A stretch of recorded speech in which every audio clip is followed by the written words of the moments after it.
18 months. That's how long the US 95 viaduct repair is expected to take through downtown Las Vegas. It's a project that includes bridge repairs at some key crossings.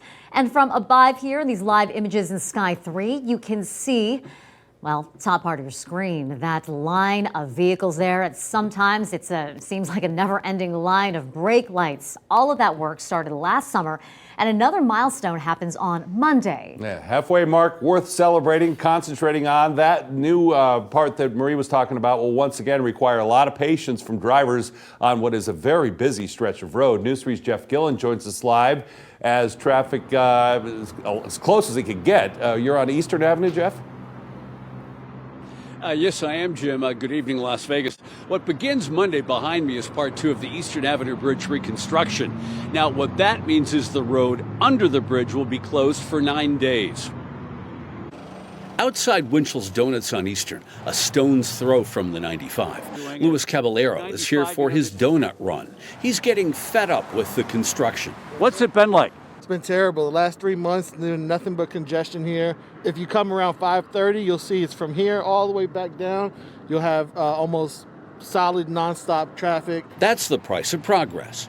In this case, it's $40 million, a 1.6-mile repair of aging elevated highway that slices through downtown Las Vegas. It was built in the mid-'80s. NDOT's Adrian Packer. It's it's a viaduct, so it's raised, and it doesn't have the lifespan that a regular highway does that's at grade.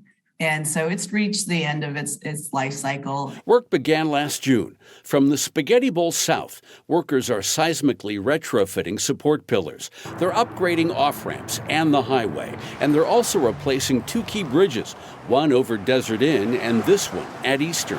Monday, workers will replace the northern half of the Eastern Avenue Bridge, meaning the road underneath it will close for 9 days.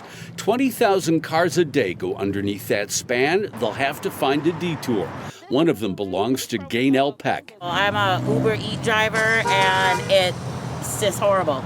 Gaynell had a pickup at Winchell's. I've never tried them, but it smells good. She told me, for her, congestion has consequences. It's very rough because of the fact that you're trying to get their orders to the people as quick as possible. And, a lot of times we're delivering them cold, because we're stuck in traffic. No driver likes traffic, but NDOT says patience, please, for something we need. Here's the update. We're doing great. We are on schedule. We're about third of the way done. Still on target for a December 2022 finish on this. That's 11 months away, so pack some patience. I'll take one of the sugar ones and have a donut. We're not even 2 weeks into the new year. Metro has already had 3 officer-involved shootings. On Monday, 2 officers were hurt in a shootout with a murder suspect. This was on Nellis Boulevard, right near Vegas Valley Drive. Today, we're hearing new information about what happened there. Good evening, everyone. I'm Jim Snyder. And I'm Marie Mortera. News 3's Denise Ross joins us live outside Metro headquarters with how the wounded officers are doing and where the investigation stands now.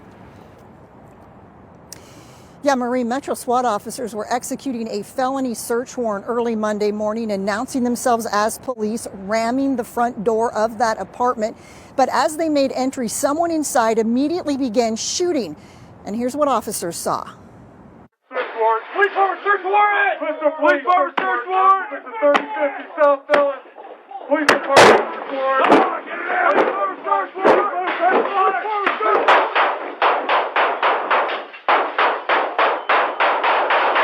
The suspect firing from the couch got off 18 rounds. He's been identified as 19-year-old Isaiah Tyree Williams.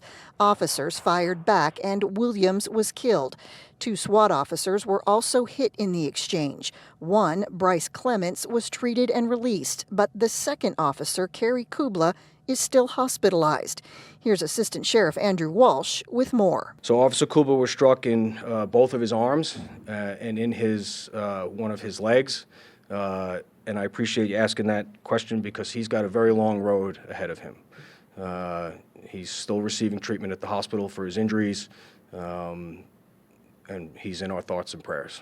Police were at the apartment following up on a murder investigation from November 18th, where a man was shot and killed at a bus stop on Boulder Highway. This is video of the suspects in that case. Police say the investigation led to the apartment on Nellis and Vegas Valley. But Williams was not the suspect police were after, and why he fired is unknown. We don't typically in these briefings discuss the previous criminal history, but that is his history gives us an indication that he may have been concerned about police and police coming to a location where he would be located at, but unrelated to the murder investigation that brought us there. Now, 2 days after this incident, the murder suspect police were originally looking for was arrested. He is 23-year-old Watzel Rembert. Meanwhile, the 5 SWAT officers involved in this incident who all fired their weapons remain on paid administrative leave. Yeah, that's right. The DEA here in Las Vegas says it's doing everything possible to curb the flow of fentanyl coming into southern Nevada, but we're still seeing an increase in overdoses and deaths. Also, another reason for parents to keep close tabs on their child's smartphone. Certain emojis mean different types of drugs. That's why Cindy Marks, acting assistant special agent in charge of the Las Vegas DEA office, says the DEA offers this chart on its website. It's a tool for parents to translate what might look like a nonsensical text message.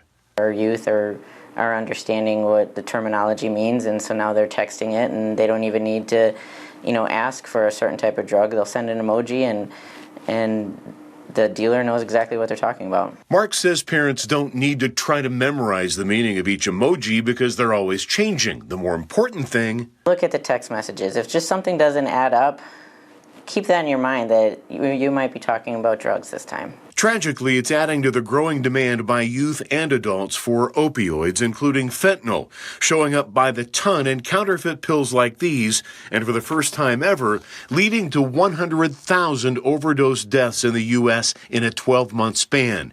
64% blamed on fentanyl.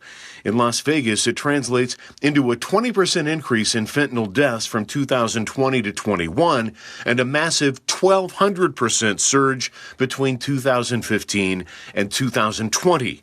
We know that these overdose deaths are directly caused by Mexican drug cartels that are flooding the United States with deadly fentanyl. DEA Administrator Ann Milgram says the amount of fentanyl coming across the border in pill and powder form is staggering.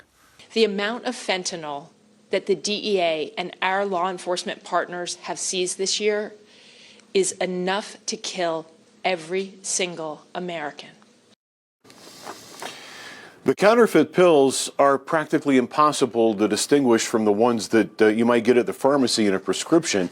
Even more frightening, a recent DEA analysis found that 4 out of every 10 pills analyzed in a DEA lab contained a potentially fatal dose of fentanyl. There's a lot more information on the DEA's website. You can find that link. Just go to news3lv.com. Hi, everybody. I'm Reed Cowan from News 3 Las Vegas. We want to thank you for checking out our YouTube channel. Remember, you can always see more of our videos by clicking on the video links. And also don't forget to click that subscribe button so that you don't miss out on any of our YouTube updates.